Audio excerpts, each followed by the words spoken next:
I led a mission trip to Vancouver, Canada.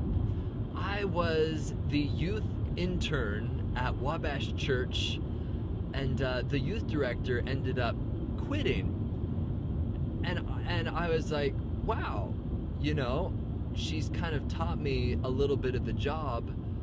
So I petitioned to the board of directors and said, why don't I, basically be the interim intern, if that makes sense. Basically, I took her place at a very, very fraction of the amount of hours that she served.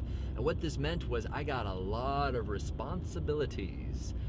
And this was right after I graduated from Whitworth University. So I had my degree of religion and theater under my belt.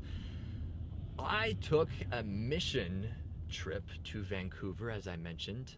I took a ton of kids, maybe like 20 kids in several vans down there. It was a big learning experience. Now, in case you've never been to Vancouver, BC, there are a lot of homeless people there. I think the exact statistic was 40,000 people at that time. I don't know if it's gone up or grown or gone down and decreased. I don't know. But that's a lot of people. 40,000 people living on the streets. And I realized why that was when we got there. There are soup kitchens everywhere. Everywhere. Now, I'm not going to have some kind of social commentary on, we're encouraging them to be on the streets with these clean needle exchanges, and because there's all sorts of statistics that back up, what good things those are and stuff like that, even though it's kind of weird to be giving people drug paraphernalia and free food for sleeping on the sidewalk. But anyway, I digress. I'm sounding like a very, very cold-hearted person, but I love these people. I do. That's what Jesus called us to do, was love poor people. And I was invited to actually stand up in front of a very, very large group of grown men and tell them about Jesus. And it was really, really crazy because most of them were like 3 times my age. But I stood up there and I had to give them the message before they were able to eat. Which, if you think about that, that's kind of a captive audience. Like, that's not very nice. Why don't you give them the food and not cram eternal life down their throats? Gee whiz, Beau. But I was point blank with it. I just said, look, we're giving you free food.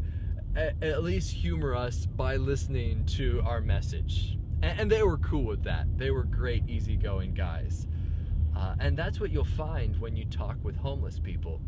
And I've spoken with a lot of them, not just in Vancouver, but all over the United States, all over the world, through Europe, through Asia.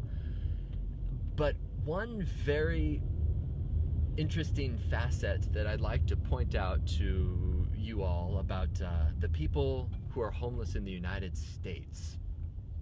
And this really struck me when I went on another mission trip down to through California area, and we went through Santa Cruz. Santa Cruz also has a huge homeless population. Why? Well, it's Santa Cruz. If you'd want to be homeless anywhere, be homeless there. Wow. People, when you talk with them about being homeless and why they are, it usually starts with a very good reason. They were kicked out at a young age, or most of the time it's substance abuse. A lot of the time it's some mental problems that they're trying to struggle with. But you will notice over and over and over again that a lot of them are proud of being on the streets. Now that's gonna sound really harsh, like, whoa, Beau, are you faulting them for being on the streets? Not all of them, but I would say the vast majority, absolutely. Let me give you an example. One question that I would pose to you to ask to a homeless person is, how long have they been on the streets? Typically, if you were to ask that to someone, how long have you lived in this house? How long have you gone to this school? It might take them a little while to sort of calculate out the years. What's interesting is when I have asked many, many, many different homeless people this question, they know right off the top of their head. Say, oh, I've been on the streets for 18 years. Interesting. And that really tells a lot about what they think living on the streets entails for them. And that is, it's a badge. It's a badge of honor. How many times have I heard a homeless person say that he's not actually homeless, he's an urban camper. They're camping, they're roughing it, they're surviving in an environment where not a lot of people can survive in.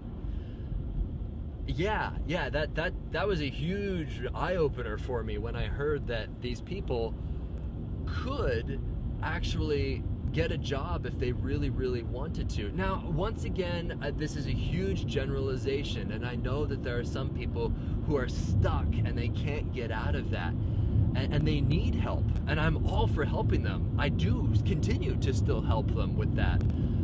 But you can't help someone who is proud of the situation that they're in when they can make twice minimum wage just standing on the streets with a sign.